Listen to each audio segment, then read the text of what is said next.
Magandang araw sa inyong lahat at welcome sa aking channel.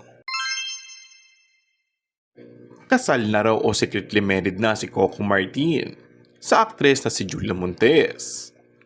Ito na nga ang road to forever ni na Coco at Julia. Nabanggit kasi ni Coco na may ipinagawa siyang bahay para sa kanilang dalawa. Ayon sa aktor, gastos daw niya ang lahat sa bahay at walang sasagutin ng aktres. Kinilig naman ng Coco Julius fans nang tanungin si Coco kung kay Julia raw ba ang bahay kung matapos na ito.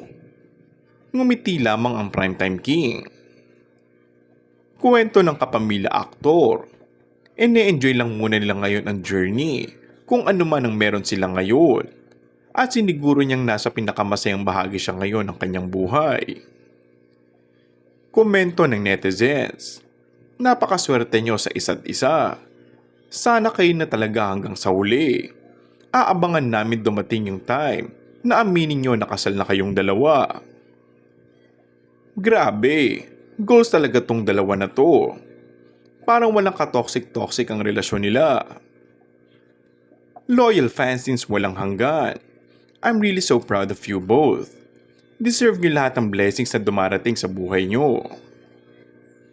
Matagal na ngang iniintriga na magkarelasyon si Coco at Julia. Subalit hanggang ngayon ay wala pa silang kumpirmasyon tungkol dito. Bagamat madalas silang naiispatang magkasama sa mga travels nila. Lumabas din ang mga espekulasyon na may anak na ang dalawa. Ngunit pansamantalang nawala sa limelight noon si Julia ay dahil umano sa pagbubuntis at panganganak nito. And that's all for our today's video.